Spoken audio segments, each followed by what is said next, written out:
আছো তোমরা সবাই? আমি দীপা। আমার চ্যানেলের নতুন আরও একটি ভিডিওতে তোমাদের সকল বন্ধুদের জানাই অনেক অনেক স্বাগত। দিনটা ছিল রবিবার, যেদিন আর কি ব্লগটা শ্যুট করছিলাম। কিছুদিন যাবৎ আমি ঠিকঠাক করে ব্লগ তোমাদের মধ্যে শেয়ার করতে পারছি না, কারণ কিছু পার্সোনাল কাজে একটু বিজি আছি। তো সেই জন্য আমি সব দিক সামলে উঠতে পারছি না, আর ভিডিও শ্যুট করছি ঠিকই, কিন্তু এডিট করে ওঠার টাইম পাচ্ছি না। তো আজ ভাবলাম না, যেমন করেই হোক একটা ভিডিও শ্যুট করে তোমাদের মাঝে পোস্ট করবই। বেলা এখন অনেকটাই বাজে, সকালের সমস্ত কাজ হয়ে গেছে, ব্রেকফাস্টও হয়ে গেছে।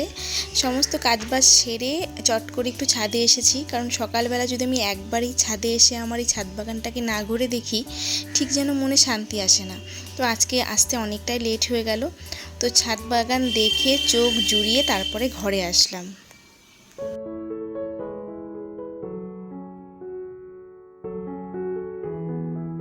ওদিকে হাজব্যান্ড গেছে বাজারে, যেহেতু সানডে সেহেতু স্পেশাল কিছু রান্না হবে আজকে, প্ল্যানিং আছে। যেহেতু ওয়েদারটা বেশ ভালো, তো ভাবছি আজকে কি রান্না করা যায়। মাটন করব, তাই জন্য মাটন আনতে পাঠিয়েছি হাজব্যান্ডকে। তো ও বাজারে গেছে, তো ওর বাজার করতে একটু সময় লাগবে, তো ভাবলাম যে আমি না হয় কিছু কাজ ঘরের করি ততক্ষণ। তো এই দেখো, এই যে আমার সেন্টার টেবিলটা ওদিন আমি বেডরুম থেকে সরিয়েছিলাম, তো ভাবছি এটা না হয় ডাইনিং রুমে বা হল রুমে রাখবো।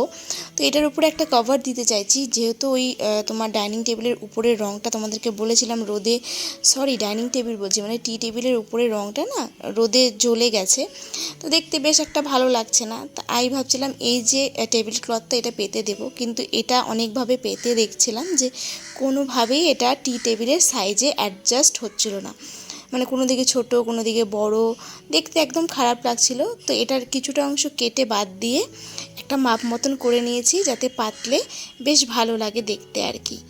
এটার সাইজ মতন করে নিয়েছি। তো দেখো এখন অনেকটা ভালো লাগছে।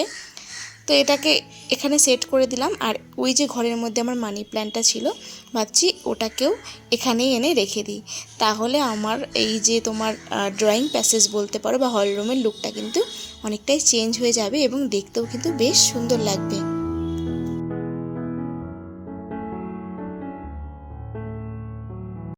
অনেকেই আমাকে মেসেঞ্জারে মেসেজ করেছিলে ইউটিউব রিলেটেড কিছু কথা জানার জন্য। তো আমি যাকে যাকে পেরেছি যথাসম্ভব উত্তর দেওয়ার চেষ্টা করেছি, কিন্তু যাদেরটা দিতে পারিনি খুব শীঘ্রই তাদেরকে উত্তর আমি দিয়ে দেব, প্লিজ কেউ রাগ করো না।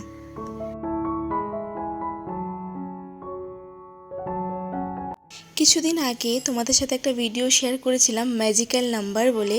যারা ভিডিওটা দেখেছো তারা তো জানোই, এবং এই ম্যাজিক্যাল নাম্বারের কথা অনেকেই তোমরা জানো যে এই নাম্বারটা চ্যান্ট করলে আমরা যেই মানিটা খরচ করি সেই মানিটা কিন্তু ইউনিভার্স কোনো না কোনোভাবে আমাদেরকে কিন্তু রিটার্ন করে দেয়, এবং তার ফল যে আমি হাতে নাতে পেয়েছি সেটা কিন্তু এর আগে একটা ভিডিওতে শেয়ার করেছি।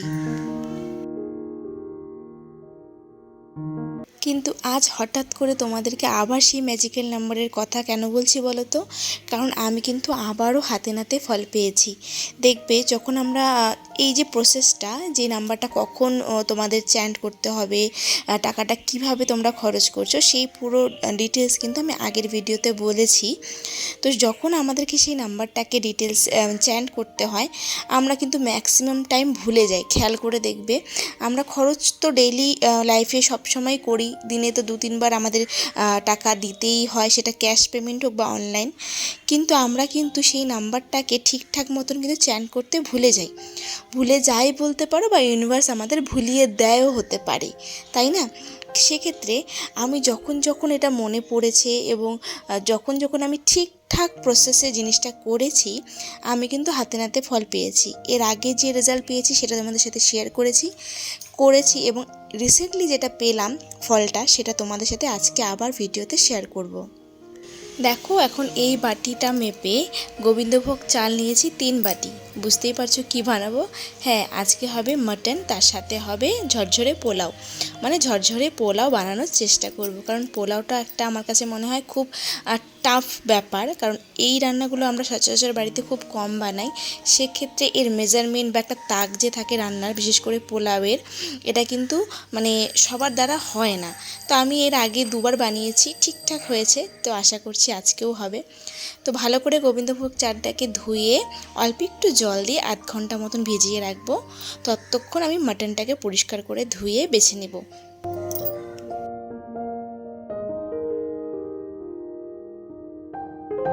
তো চলো এবার ঘটনাটা তোমাদের সাথে বলি।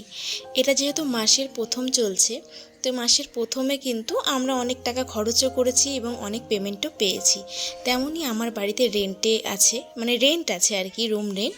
তো সেখান থেকে আমাকে রুম রেন্ট দেওয়া হয়েছে। তো সেই রুম রেন্টটা আমি যেই ডায়েরিতে নোট করে রাখি আর কি, তুলে রাখি, তো সেই ডায়েরির ভেতরে না আমি রুম রেন্টের টাকাটাও রেখে দিয়েছিলাম।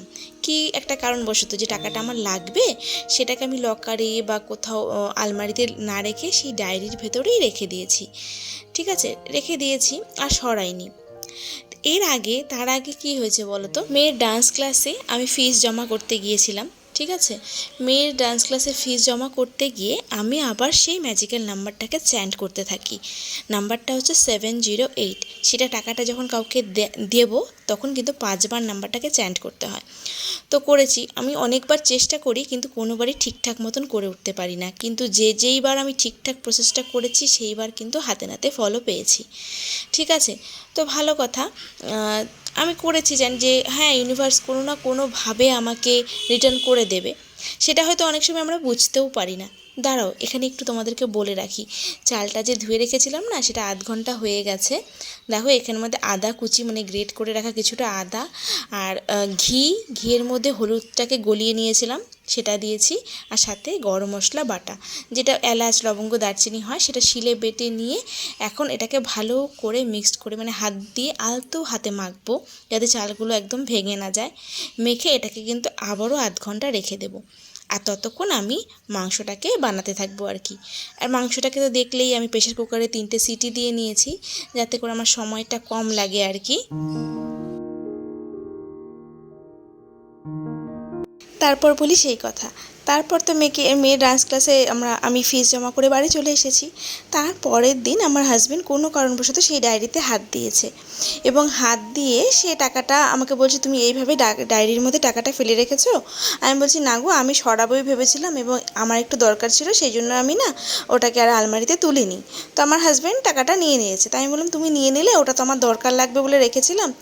বলে কি কত আছে, তো আমি বললাম যে এখানে 10,000 টাকা আছে। তো বললো ঠিক আছে। তো 10,000 টাকা ও গুনছে, গুনে আবার গুনছিল, বলে আমাকে যে এখানে 12,000 টাকা আছে। আমি বলছি না, হতেই পারে না, আমি একদম জানি, আমি কারণ রেন্টে কত টাকা দিচ্ছে কে, এগুলো তো আমার জানাই আছে, তো বেশি কি করে হতে পারে ওখানে। তখন আমি না অনেকবার বললাম যে না, এখানে 10,000 টাকাই হবে, তুমি হয়তো ভুলবশত তোমার পকেট থেকে বা তোমার পার্স থেকে মিলিয়ে দিয়েছো। ও বলছে আমি ঢুকাইনি কোথাও, আমি জাস্ট হাতে নিয়েছি ডায়েরি থেকে টাকাটা, দেখো এখানে গুনে 12,000 টাকা আছে। আমিও গুনে দেখছি, হ্যাঁ ঠিক তাই। তখন ও আমাকে বলছে তুমি ভুল করে হয়তো 2,000 টাকা বেশি রেখে দিয়েছো। আমি তো কিছুতেই মানতে পারছি না, আর আমি জানি যে এখন এই কথাটাও বেশি তর্কাতর্কি করলে আমার হাজব্যান্ডও আমাকেই বকবে। তো সেই কারণে আমি আর কিছু বললাম না। আমি অনেক চিন্তা করছি যে ব্যাপারটা কি করে হলো, 10,000 টাকা 12,000 টাকা কেন হলো। এই কথা চিন্তা করতে করতে তখন আমার মাথায় ওই একটাই কথা আসলো যে আমি আগের দিন ডান্স ক্লাসে যখন স্যারকে ফিস দিচ্ছিলাম, তখন কিন্তু আমি সেই ম্যাজিক্যাল নাম্বারটাকে চ্যান্ট করেছিলাম। হয়তো সেই জন্যই ইউনিভার্স আমাকে কোনো না কোনোভাবে আমাকে টাকাটা রিটার্ন করে দিয়েছে। ঠিক আছে, তো তোমরা হয়তো বলবে ডান্স ফিস কি তাহলে 2,000 টাকা, তুমি তো 2,000 টাকা বেশি পেয়েছো।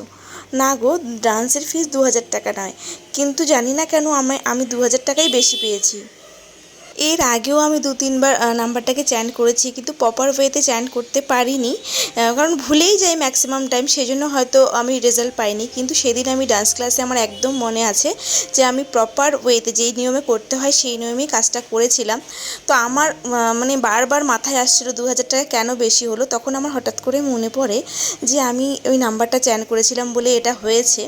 তো আমি তখন আমার হাজব্যান্ডকে বলি যে দেখো, আমি না এরকম করেছি বলেই হয়তো এটা আবারও রিটার্ন পেয়েছি। তো আমার হাজব্যান্ড বলছে না তোমার মাথায় খারাপ হয়ে গেছে, ও কিছুতেই বিশ্বাস করতে চাইছে না। কিন্তু দেখো বিশ্বাসে মিলাই বস্তু তর্কে বহুদূর, কিন্তু আমি বিশ্বাস করি। এর আগের যে ঘটনাটা, আমি ডক্টরের চেম্বারে গিয়ে ডক্টরের ফিস আমার কাছে রিটার্ন চলে এসেছিলো, ডক্টর নিজে আমাকে ফিস রিটার্ন করেছিল, ফিসটা নিয়েও সেটা সেই ব্যাপারটা তোমরা একবার ভাবো। তোমরা আমার আগের ভিডিওটা যারা দেখোনি একবার গিয়ে দেখতে পারো। সেই মিরাকল নাম্বার চ্যান্ট করার জন্যই কিন্তু এটা হয়েছিল। আমি ফার্স্ট ওই দিনই কিন্তু প্রুফটা পেয়েছিলাম এবং হাজব্যান্ডকেও বলেছিলাম, কিন্তু হাজব্যান্ড তখনও সেইভাবে মানতে চায়নি। কিন্তু তোমরা যারা এটা ট্রাই করোনি, আমি বলবো একবার ট্রাই করো। সত্যি ইউনিভার্সে কিছু এনার্জি ঠিকই আছে, কিছু পজিটিভ এনার্জি ঠিকই আছে। তুমি যদি মন থেকে জিনিসটা করো, আমার বিশ্বাস তোমরাও কিন্তু রেজাল্ট পাবে।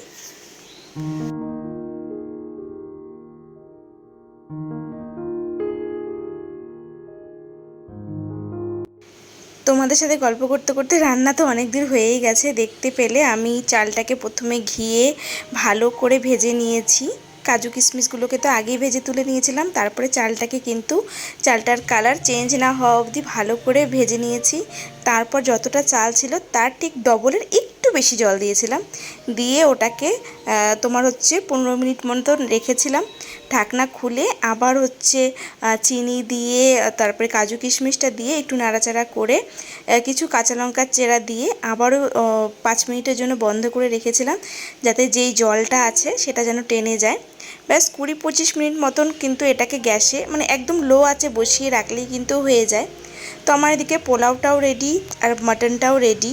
আর পোলাওটা না প্রথমে গরম অবস্থাতেই একটু তোমাদের মনে হতে পারে যে এটা চ্যাপচ্যাপ করছে বা ঝরঝরে হয়নি, কিন্তু যখন ঠান্ডা হয়ে যাবে তখন কিন্তু এটা একদম ঝরঝরেই হয়ে যাবে।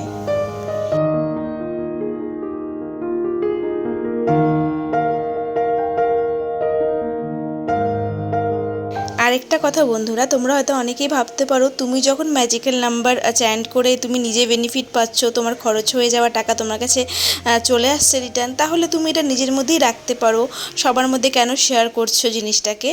কিন্তু বন্ধুরা আমি যতটুকু জানি, ইউনিভার্স কিন্তু সবসময় চায় সব কিছু মানে সবার মধ্যে স্প্রেড করাতে, ছড়িয়ে দিতে। এই যে একটা ভালো জিনিস তুমি যত ছড়িয়ে দিবে সবার মধ্যে, ততই কিন্তু এনার্জিটা তোমার কাছে বেশি বেশি করে আসবে। তুমি জিনিসটা গোপন রাখলে ইউনিভার্স, আমার মতে মানে ইউনিভার্সের যেটা রুলস আমি মনে করি, যতটুকু এই এঞ্জেলস বা ইউনিভার্স নিয়ে যতটুকু আমি জেনেছি, এই লুকিয়ে রাখলে জিনিসে কিন্তু সাকসেসটা কম পাওয়া যায়। হ্যাঁ, তোমার মনে কোনো ইচ্ছে আছে সেটা তুমি প্রকাশ করবে না, সেটা আলাদা জিনিস। কিন্তু সেই ইচ্ছেটা যখন তোমার ফুলফিল হয়ে যাচ্ছে, কিভাবে তুমি বেনিফিটটা পাচ্ছ, তখন কিন্তু তুমি বলতেই পারো। তো আমার মনে হয় আমি যদি এটা করে বেনিফিট পেয়েছি এবং আমার কথাতে যদি তোমরা আরও 5 জন বেনিফিট পাও, তাহলে কিন্তু আমি কিন্তু আরও পজিটিভ রেজাল্ট ইউনিভার্স থেকে পাবো। আশা করি তোমরা বুঝতে পেরেছো। যারা বুঝতে পারোনি তাদেরকে বলবো আমার আগের যে ম্যাজিক্যাল নাম্বার নিয়ে করা ভিডিওগুলো সেগুলো দেখো, তাহলে পুরো ব্যাপারটা তোমাদের কাছে ক্লিয়ার হয়ে যাবে এবং ইউনিভার্স থেকে তোমরাও এর বেনিফিট নিতে পারবে। দুপুরের লাঞ্চ কমপ্লিট করে বেরিয়ে গেলাম মেয়েকে নিয়ে ডান্স ক্লাসের জন্য। আজকে লাঞ্চটা দারুণ ছিল, একদম ঝরঝরে বাসন্তী পোলাও সাথে মাটন, দেখলেই তৃপ্তি করে খেয়েছি। তারপরে একটু রেস্ট করে মেয়েকে নিয়ে বেরিয়ে গেলাম ডান্স ক্লাসের উদ্দেশ্যে। তো চলো বন্ধুরা, কেমন লাগলো ভিডিওটা? কিছু যদি উপকার হয়ে থাকে অবশ্যই কমেন্ট বক্সে তোমরা জানিও কেমন লাগলো আজকের এই ভিডিওটা। তো চলো এখানেই আজকে বিদায় নিচ্ছি, দেখা হবে নেক্সট ভিডিওতে। টাটা।